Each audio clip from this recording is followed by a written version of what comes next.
É nosso convidado o Tiago Ferreira Lopes, professor de Relações Internacionais da Universidade Portucalense. Boa tarde, muito obrigada por estar no Portugal no Ar. E começava por falar do novo rei. O que é que se pode esperar do Dom Carlos III?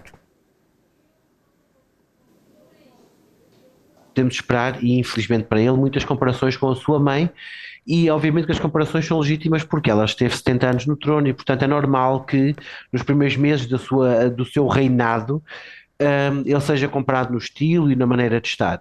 Nós sabemos que até aqui o príncipe Carlos tinha sido politicamente mais interventivo, ele não tinha a posição e a visão de neutralidade que a sua mãe tinha quanto à política, mas a verdade é que a partir de agora, a partir do momento em que a coroa lhe assentou nos ombros, o manto nos ombros e a coroa na cabeça, ele vê-se obrigado a esta posição de imparcialidade. O que é que eu acho, contudo?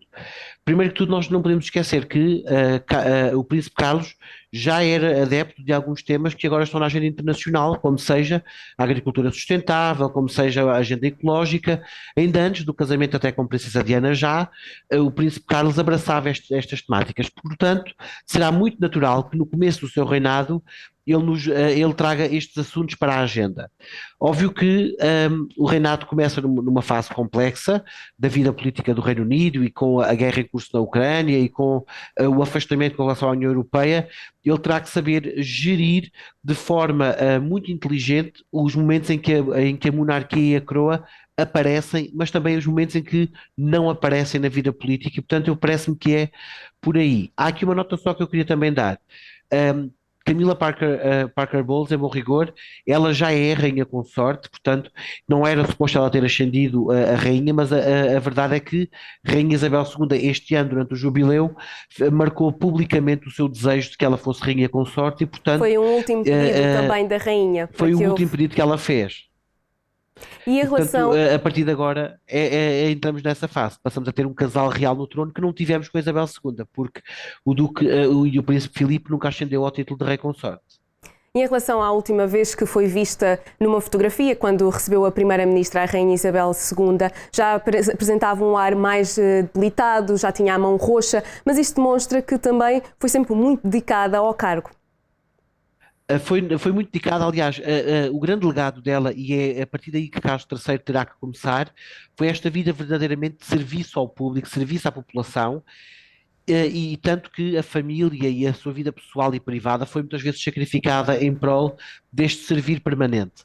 Nós vimos, aliás, e é muito curioso, são dois sinais que vão ficar para a história, que é o facto de a Rainha Isabel II ter dado posse a Liz Truss, foi a única de 15 primeiros ministros que passaram pelas mãos da Rainha que tomou posse fora de Londres. Ela tomou posse em Balmoral, na Escócia, mas mais do que isso, foi a primeira vez que vimos a rainha, do ponto de vista da indumentária, com uma indumentária muito mais caseira, com um casaco de malha mais simples, sem a sua mítica mala próxima de si, bastante curvada ao peso da idade e ao peso da saúde, que sabemos agora estaria efetivamente muito debilitada, mas mesmo nessa condição a rainha não se escusou a um último serviço de Estado e permitiu que o novo monarca tenha verdadeiramente uma nova primeira-ministra. Vão ambos começar ao mesmo tempo estes desafios que têm pela frente.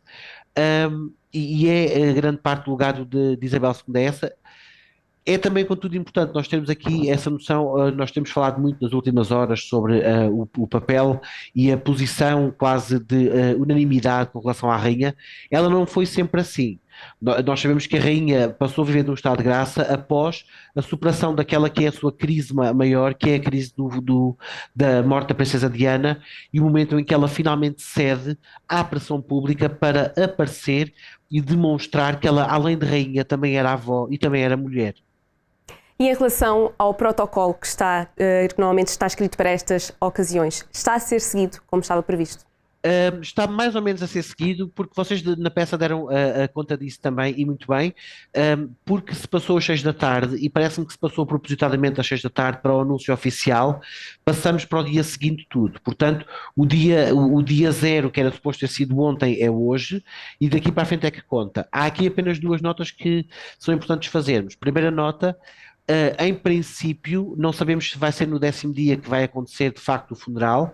há algumas indicações que pode ser o 12º dia, isto porque o governo está a prever uma enchente de milhares de pessoas a querer prestar condolências a Isabel II em Câmara Ardente, e é provável que o período de Câmara Ardente, que são 4 dias, passe para 6 dias.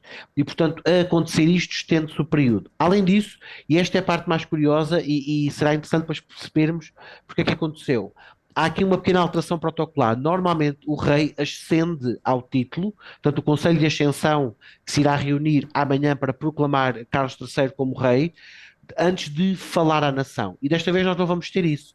Nós vamos ter Carlos III a falar à nação a partir das 6 da tarde, e vamos ter a sua ascensão agendada para amanhã às 10 da manhã. Portanto, há aqui uma pequena inversão que pode ser por razões pragmáticas, depois dessa ascensão. Já agora para ficarmos com um pequeno roteiro para quem nos está a ver. Tem é que ser Carlos rápido, que o nosso tempo partirá, está a esgotar. sim, tudo bem.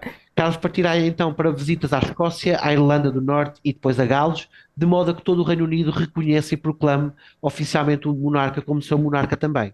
Professor, muito obrigada por ter estado no Portugal no Ar. Obrigado, eu.